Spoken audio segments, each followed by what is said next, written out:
Call of Duty just dropped a bombshell amount of information on us regarding the new Warzone Caldera experience coming to Warzone on December 8th for those that have Vanguard, and December 9th. So for those that are not aware, Warzone will have its brand new map known as Caldera, or Warzone Pacific. That's another name that they're calling it, which will be available specifically at 9 a.m. Pacific Standard Time on December 8th for early access. So do bear in mind, you will need to have some games played on Vanguard to be able to play the game one day earlier. If you do not have Vanguard installed, or you have not played Vanguard, you just don't have the game, you will be able to play the new Warzone experience on December 9th at the same exact time, 9 a.m. Pacific Standard Time. But we got some great changes here. They just released some new updates explaining the innovations to the Warzone experience. So shout outs to Charlie Intel for getting this information out to us. Link to that will be in the description. So you will be keeping your Gulag equipment. Players who win their Gulag match will now drop back into the map with the equipment given to them prior to the duel.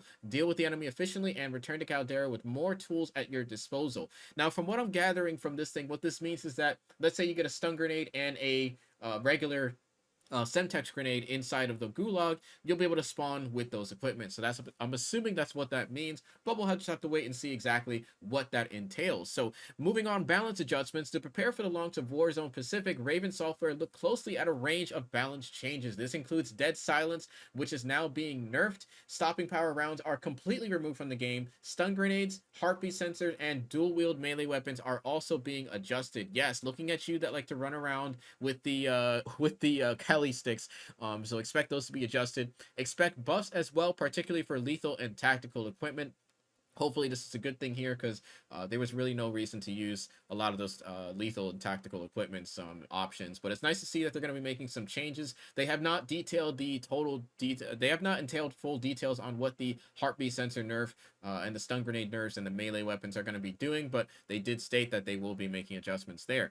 Pacing adjustments were also made to Warzone as well. Players will now only be able to purchase loadout drop markers from buy stations after the first loadout drop occurs in the match, increasing the importance of looting gameplay loop while slightly shifting back the power curve balance of the match. Guys, at first glance, I was a bit indifferent about this, but really sit down and think about this one. This is actually a very, very great change. What this essentially means is that if you want to purchase your loadout, you cannot just get lucky from Superstore or Capital, which in my opinion is the new Superstore. You cannot get lucky with, the amount of cash that you find on the ground and then buy your loadout within the first 30 seconds of the match. You can no longer do that. You have to wait until the first free loadout that the game gives you. You have to wait until that drops in the lobby, and then you'll be able to purchase your loadout. This is a very good balance change. I know a lot of people are probably not a fan of this, because it means they can't get their crazy 40-50 bombs anymore by getting their loadout insanely quickly. But looking back at this is a very good balance change. This prevents the snowball effect of teams getting their loadouts very quickly and then steamrolling the lobby that doesn't have their loadouts.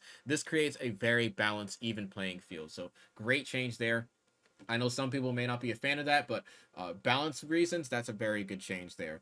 Moving on, gas mask changes and new gas canisters. Gas masks will no longer interrupt as many actions as before, so you can focus on the action at hand when fighting in around the circle collapse. Season 1 also introduces the gas canister, which on detonation releases the same noxious vapors though within a smaller radius. So basically gas grenades are back, and they also entail that gas mask will no longer take you out of your ADS when you pop your gas mask animation. So we don't know exactly what the animation does, if it's just an instant thing where it doesn't actually have an animation and it just activates automatically, but you will no longer have to worry about losing gunfights because your gas mask is being taken in and out while you're trying to get out of the circle. Great change there.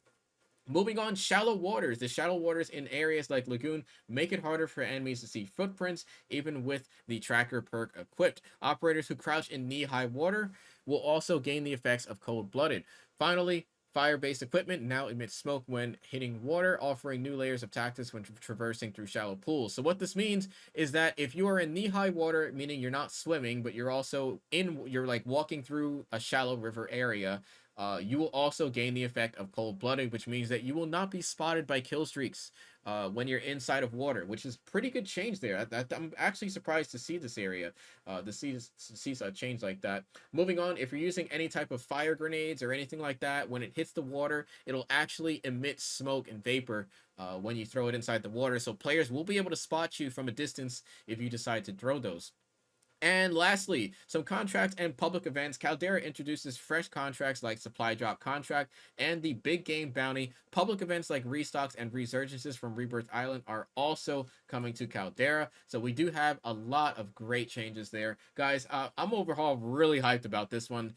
They got a lot of great changes here, a lot of great things to introduce. And we also have some screenshots to showcase in Warzone, showcasing some of the new maps here. I'll just kind of go through some of these images so you guys can see exactly what these look like. It looks like, I believe this is actually capital area, which they did showcase here. A lot of great images here. I'm really excited to jump inside this. Personally, guys, I think this is going to be the new superstore where everybody drops to get their loadouts. Very great information here. But also, we do have some other things coming to Warzone as well. Obviously, they'll have the full integration with all the weapons coming. So make sure you guys turn on those post notifications so you guys don't miss all the action here on Warzone. We got a lot of great stuff coming here, guys. And lastly, just at a quick glance, here is the full Warzone Pacific map, Caldera. For those that are curious, as you guys can see, we have the different locations labeled here. We have Arsenal, Docks, Runway, Ruins, Mines, Peak, Beachhead, Village, Lagoon, Airfield, Fields. I'm not sure what the difference is there. I guess fields is just regular crops and whatnot. We have Subpen, which is already chalk, because I'm pretty sure that's the same map from Vanguard. Power Plant, Capital, and Resort. Do bear in mind also, one of our fellow YouTubers actually did a full-scale size of the map. The map is literally the same exact size as Verdansk, which is pretty great in my opinion. Guys, let me know what you guys think about this one. Thank you guys so much for watching. I'm super excited to jump into this. We'll be streaming this live as well as having some gameplay out, showcasing the new map in action, and I'll catch you guys in the next one. It's your boy Connor, your primitive AK, signing out. Peace out, fellas.